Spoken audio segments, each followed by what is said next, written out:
गोविंद, तुम्हा दोघांचे धन्यवाद। खरं तर भवानीपेठ आणि नानापेठ या दोन्ही ठिकाणची दृश्य आणि माऊलींचं आणि त्याचबरोबर तुकोबांच्या पादुकांचं दर्शन आपण घडवलं, भाविकांशी संवाद देखील साधलात।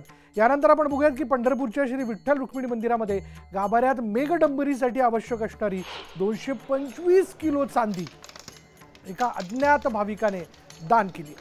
मेघडंबरीवरील चांदी बसवण्याचं काम सुरू असून 4 जुलैपर्यंत नवीन चांदी बसवलेली मेघडंबरी गाभाऱ्यात बसवण्यात येणार आहे। विठ्ठल रुक्मिणी मंदिराच्या जीर्णोद्धाराचं काम सुरू असून पुरातत्व खात्याच्या मार्गदर्शनानुसार गाभाऱ्यातील ग्रेनाइट फरशी काढण्यात आली। जुनी झालेली मेघडंबरी काढण्यात आलेली आहे आणि त्याचबरोबर आता नवीन मेघडंबरी गाभाऱ्यात बसवण्यात येणार आहे। त्यावरील चांदीचा पत्रा पुण्यातील कारागीर या ठिकाणी बसवत आहेत आणि लवकरात लवकर हे काम पूर्ण केले जाईल।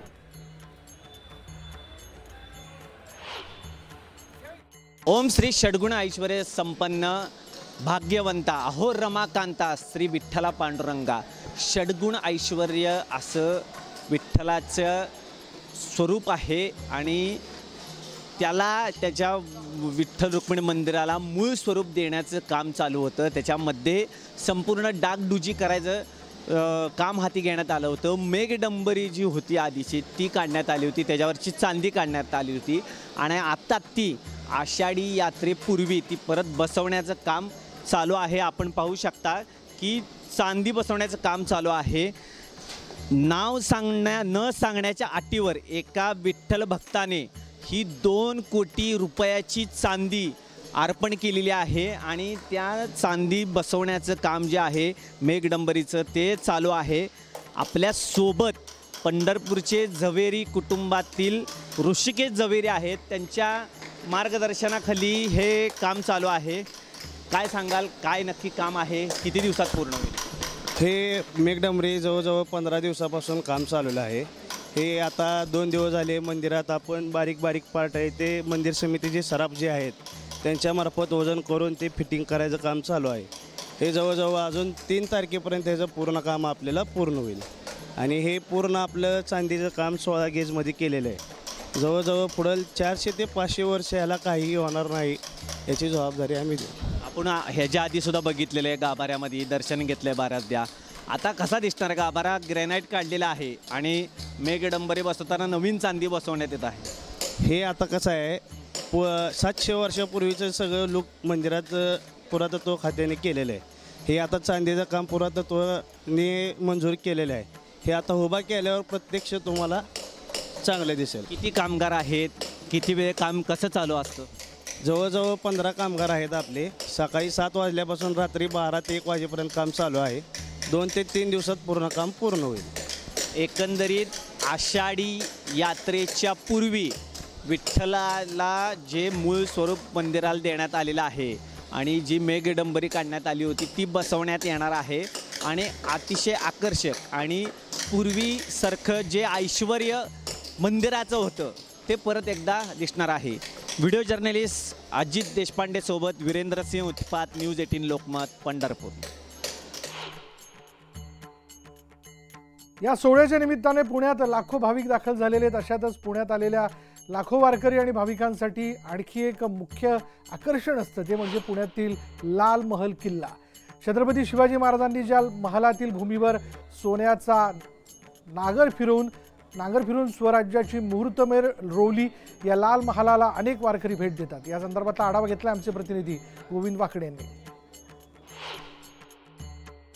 सोन्याच्या फाळाने पुण्याची भूमी नांगरून स्वराज्याची मुहूर्तमेढ ज्या छत्रपती शिवाजी महाराजांनी रोवली होती त्या छत्रपती शिवाजी महाराजांचं वास्तव्य असलेल्या पुण्यातील लाल महालामध्ये आपण आहोत आणि आपल्यासोबत अर्थातच वारी सोहळ्यासोबत येणारे लाखो वारकरी देखील या ऐतिहासिक स्थळाला दरवर्षी न चुकता भेट देतात आणि आपण बघतोय की या ठिकाणचा जो ददीप्यमान इतिहास आहे स्वराज्याचा, छत्रपती शिवाजी महाराजांचं बालपण ज्या वाड्यात गेलं, ज्या वाड्यामध्ये शाहिस्तेखानाची बोटं छाटून छत्रपती शिवाजी महाराजांनी मोगल साम्राज्याला एक धक्का दिला होता खरं तर, आणि एकंदरीत अनेक अशा आठवणी, ऐतिहासिक आठवणी या ठिकाणी आहेत आणि ह्या आठवणी जागृत होतात जेव्हा ही सगळी मंडळी या स्थळाची पाहणी करतात, तिथे भेट देतात। आपल्यासोबत आपल्यासोबत काही वारकरी देखील आहेत, त्यांच्याकडनं जाणून घ्या कुठून आल्यात माऊली आणि या स्थळाला भेट दिल्यानंतर काय अभिमान वाटतोय. छत्रपती शिवाजी महाराजांच्या पदस्पर्शाने पावन झालेली भूमी, जगामध्ये एकमेव असं शहर आहे की ज्या शहराची भूमी सोन्याच्या फाळानं त्याच्या भावी राजाने नांगरली.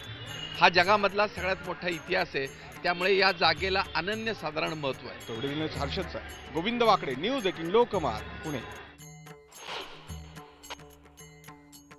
जगद्गुरू संत तुकाराम महाराज आणि संतश्रेष्ठ ज्ञानेश्वर माऊलींच्या पालखीचा पुण्यात मुक्काम आहे. अशातच या सोहळ्यासोबत आलेले लाखो वारकरी पुण्यातील ऐतिहासिक स्थळांना भेटी देत आहेत. अनेक वारकरी शनिवारवाड्याला भेट देतात आणि यावेळी या शनिवारवाड्याची महती देखील ते जाणून घेत असतात. याबद्दल सांगितलंय आमचे प्रतिनिधी गोविंद वाकडे यांनी.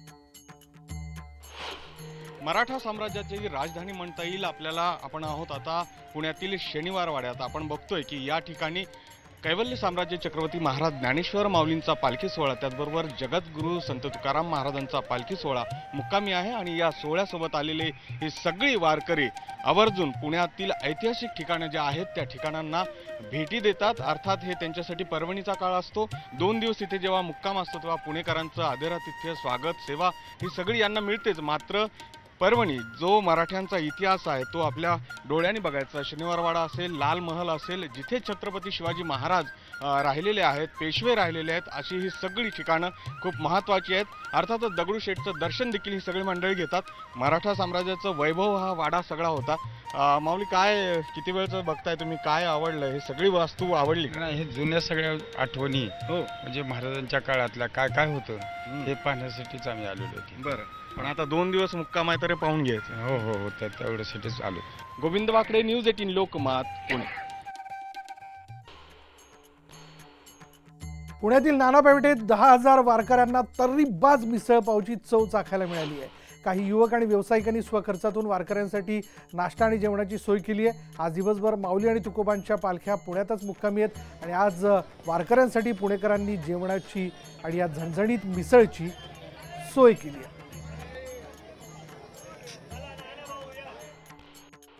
पालख्या पुण्यामध्ये विसावल्यात आणि पालख्यांना पुण्यामध्ये आल्यानंतर आजचा दिवसभराचा दोन्ही पालख्यांचा मुक्काम पुण्यात राहणार आहे. आपण आहोत नाना पेठेमध्ये. माझ्या पाठीमागे जर पाहिलं तर ही प्रचंड गर्दी आहे सकाळचे 10 वाजण्याच्या आसपास. आणि आपण जर पाहिलं तर सगळे हे वारकरी आता नाश्त्याच्या तयारीत आहे आणि पुणेकर कुठली कसूर ठेवत नाही आहेत नाश्ता देण्यामध्ये.